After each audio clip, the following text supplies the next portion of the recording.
Question number 13420, Minister for Civil Supplies. అధ్యక్ష, మొదటి ప్రశ్న సమాధానం అవునండి. రెండో ప్రశ్న సమాధానం రుణాలు ఈ విధంగా వివరాలు మీకు పొందుపరుస్తున్నాను.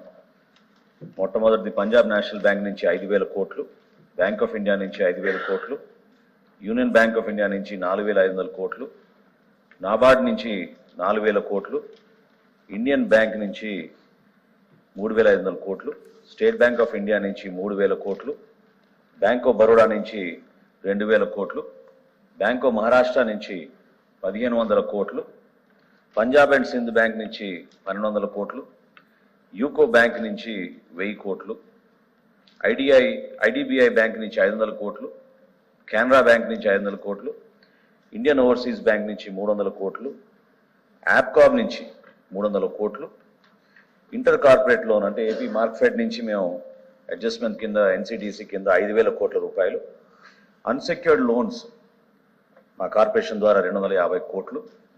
ఇది ఈ నెల 20 తారీఖు కల్లా 37,550 కోట్లు రుణాలు. అయితే యాక్చువల్గా 39,550 కోట్లు, అందులో 2,000 కోట్లు మేము ఆల్రెడీ చెల్లించాం అధ్యక్ష. అందుకనే 37,550 కోట్లు మేము చూపిస్తున్నాం. అదేవిధంగా దేనికోసం ఈ రుణాలు తీసుకున్నాం అంటే ఆంధ్రప్రదేశ్ రాష్ట్ర పౌర సరఫరాల కార్పొరేషన్ లిమిటెడ్ మాకు వ్యాపార కార్యక్రమాల కోసం రెగ్యులర్గా మేము తీసుకునే వర్కింగ్ క్యాపిటల్ ఎక్స్పెండిచర్ కోసం ఈ రుణాలు తీసుకోవడం జరుగుతుంది. ప్రధానమైన 3 అవసరాలు మాకుంటాయి మా కార్యక్రమాల్లో ముందు తీసుకెళ్ళడానికి. వరి ధాన్యం సేకరణలో కనీస మద్దతు ధర అందించే విధంగా రైతాంగానికి ఒక బాసట ఉండే విధంగా మేము కార్యక్రమాలు చేసుకుంటూ ముందుకెళ్తూ ఉంటాం. అదేవిధంగా పీడిఎస్ సిస్టమ్ ద్వారా సుమారు 4,47,00,000 మందికి రాష్ట్ర వ్యాప్తంగా మేము బియ్యం సరఫరా ప్రతి నెల కూడా ఒక అద్భుతమైన కార్యక్రమం ద్వారా అనేక మందికి ఎవరికైతే తెల్ల రేషన్ కార్డులు ఉన్నాయో వాళ్ళందరికీ కూడా అందించే విధంగా కేంద్ర ప్రభుత్వం అందిస్తున్న సహాయంతో పాటు రాష్ట్ర ప్రభుత్వం అందిస్తున్న సహాయాన్ని పొందుపరుచుకుని ఈ పీడిఎస్ కార్యక్రమాల ద్వారా బియ్యం సరఫరా ప్రతి నెల చేస్తాం. అదేవిధంగా ఇతర కమోడిటీస్ కూడా కొన్ని వస్తువులు వాటితో పాటు బియ్యంతో పాటు కందిపప్పు కానివ్వండి, పంచదార కానివ్వండి, పామ్ ఆయిల్ కానివ్వండి, వీటి మూటిని కూడా మేము మా పీడిఎస్ కార్యక్రమాల ద్వారా ఈ అవసరాల కోసం ఈ రుణాలు తీసుకోవడం జరిగింది. గత ప్రభుత్వం చేసిన కొన్ని కార్యక్రమాల గురించి సభ్యులకి సమాచారం ఉండొచ్చు ఆల్రెడీ. కానీ మేము మా ప్రభుత్వం వచ్చిన తర్వాత ఒక చిత్తశుద్ధితోటి ఇప్పటికే ఈ 39,550 కోట్ల రూపాయల్లో 2,000 కోట్లు ఆల్రెడీ చెల్లించాం మా ప్రభుత్వం వచ్చిన తర్వాత తీసుకెళ్తున్నాం అధ్యక్ష. అయితే కొంతమంది స్వార్థపరులు దీన్ని దారి మళ్లించి కేవలం వాళ్ళ స్వలాభం కోసం కుట్రపూరితంగా క్షేత్రస్థాయిలో ఖచ్చితంగా చాలా అవకతవకలు జరుగుతున్నాయి అధ్యక్ష. దీని ఒక విధంగా చెప్పాలంటే ఒక మాఫియా లాగా ఏర్పాటు చేసుకుని దారి మళ్లించి కొన్ని కుటుంబాలకే పరిమితమయ్యే విధంగా వాళ్ళకు ఉపయోగపడే విధంగా ఒక వ్యవస్థని వీళ్ళు క్రియేట్ చేశారు అధ్యక్ష.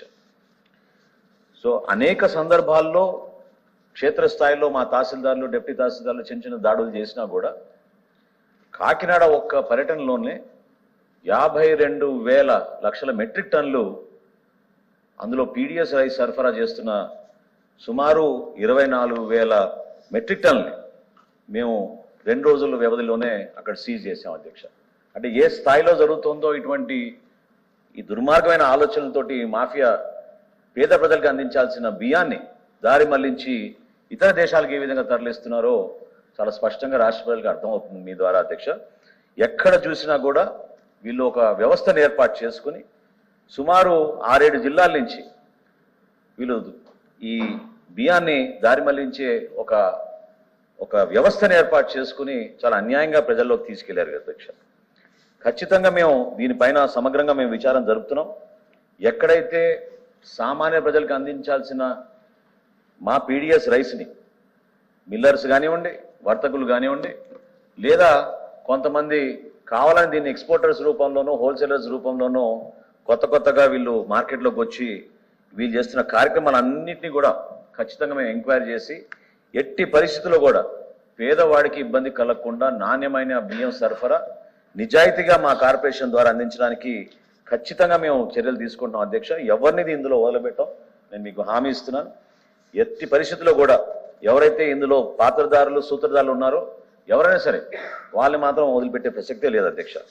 రెండో విషయం, ఇందులో మేము ఇంకా చెల్లించాల్సింది ఎంత దౌర్భాగ్యం అంటే అధ్యక్ష, గత ప్రభుత్వం 39,550 కోట్ల రూపాయలు రుణాలు తీసుకుని మా కార్పొరేషన్ ద్వారా ఒక బటన్ మాత్రం నొక్కలేదు అధ్యక్ష, చాలా బటన్లు నొక్కారు.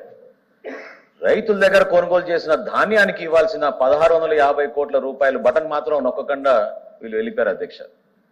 మా ప్రభుత్వం వచ్చిన తర్వాత గౌరవ ముఖ్యమంత్రి గారు ఉప ముఖ్యమంత్రి గారు చొరవ చూపించి ఒక 1000 కోట్ల వరకు మేము రాగానే 15 రోజుల్లోనే మేము ఆ రైతాంగానికి 1000 కోట్ల రూపాయలు చెల్లించడం జరిగింది అధ్యక్ష. రాబోయే రోజుల్లో ఇంకా మిగిలిన 650 కోట్ల రూపాయలు కూడా ఖచ్చితంగా మేము రైతాంగాన్ని ఆదుకునే విధంగా మేము ఆ చర్యలు తీసుకుంటాం అధ్యక్ష. ఎవరిని కూడా వారికి ఇబ్బంది కలగకుండా, అంటే మొన్న మేము ఇచ్చిన 1000 కోట్లు 49,367 రైతులకి మేము అందించగలిగాం అధ్యక్ష. ఇంకొక 600 కోట్లు బాకీ ఉన్నాం, అది సుమారు 97,485 రైతులు. ఎక్కువగా తూర్పుగోదావరి జిల్లా, పశ్చిమ గోదావరి జిల్లా, కొంతవరకు బాపట్ల జిల్లా నుంచి రైతులు ఈ నిధుల కోసం ఎదురు చూస్తున్నారు. తప్పకుండా రాబోయే రోజుల్లో దాన్ని మేము డెఫినెట్ గా వాళ్ళకి అందించే విధంగా మేము చేస్తాం అధ్యక్ష. రుణాలు ఏ విధంగా తీసుకుంటున్నారంటున్నారు మీరు, రుణాలు ఖచ్చితంగా ప్రభుత్వం ఇచ్చే బ్యాంక్ గ్యారంటీ ద్వారా మాకు ఆ రుణాలు వస్తాయండి. అక్కడ ఎక్కడ పొరపాటు లేకుండా. తర్వాత ధాన్యం ఏదైతే మేము కొనుగోలు చేశామో ఆ ధాన్యం కొనుగోలు చేసిన బియ్యం స్టాక్స్ ని మేము ఉపయోగించుకుని బ్యాంకుల ద్వారా తప్పకుండా మేము ఆ రుణాలు తెప్పించుకుని మా వర్కింగ్ క్యాపిటల్ అవసరాల కోసం వాడుతూనే ఉంటాం. చాలా ఫర్మ్ గా ఉంటాం అధ్యక్ష. ప్రక్షాళన కోసం మేము అద్భుతమైన అడుగులు ముందుకేస్తున్నాం.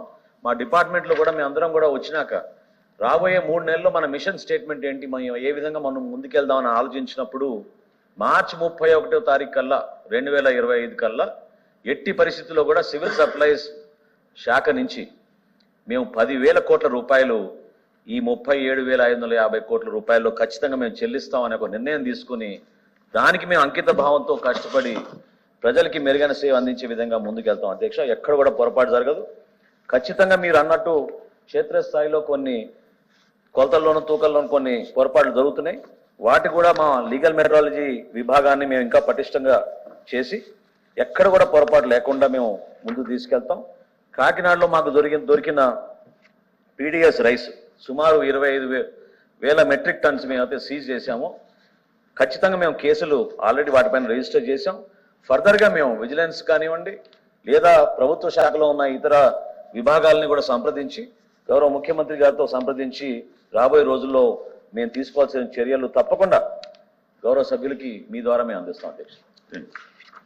Question number 13431, roads and buildings.